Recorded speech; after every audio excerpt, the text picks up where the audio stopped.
It would be hard to find a more passionate person about the Piedmont Triad's third largest city than tonight's newsmaker. She also represents the type of person most local leaders and economic developers would love to keep around. We're talking about a fairly recent university graduate who decided to stay here rather than find a job in some far-off place. And as you're about to see, Amber Williamson wants to change any misconceptions you may have about the city she loves. High Point is a true city on the rise. If you haven't visited us in recent years, you may be locked into the thought of the old High Point. But you need to come and take a look and see what we have going on now. In fact, if you visit the city's new Truist Point baseball stadium and all that's happening around it. This is the place that I love. Yeah. Okay. Place that you love. Yeah, that's a bad word. You'll be in what Amber Williamson calls the new High Point. She's spending a lot of time these days just a few yards away in the old hosiery factory turned gathering, entertainment spot, office complex, and co-working space, Congdon Yards. Walk up the stairs with her to the second level and you'll find the headquarters of the nonprofit organization of which she is the new executive director. So this is High Point Discovered. Yes, it is, Neil. Like the name implies, High Point Discovered's purpose is to help people discover the city through the stories of interesting places and people. It does it through a website, a strong social media presence, and a slick magazine scheduled to be published annually.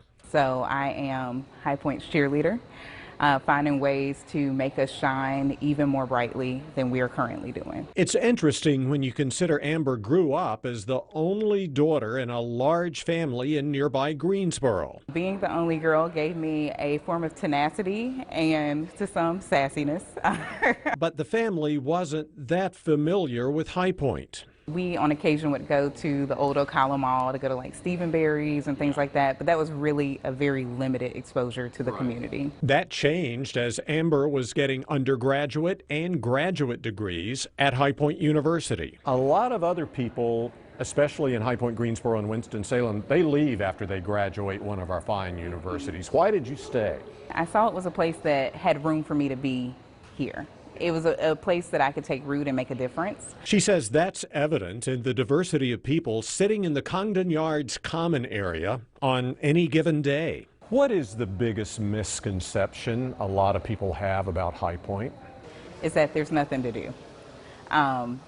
Or that even like it's a dangerous place. But at the same time, that doesn't mean High Point doesn't have its challenges. You know, the whole rose-colored lens is not being ignorant of the fact that we have those challenges, but it's being conscious that people are doing the work and helping to alleviate and helping to provide support to those areas. People like many of those featured in High Point Discovered's media, like those who run the Affordable Housing Program, the volunteers working on High Point's Food Insecurity Challenge, and the high school principal working to keep young people focused on academics instead of trouble.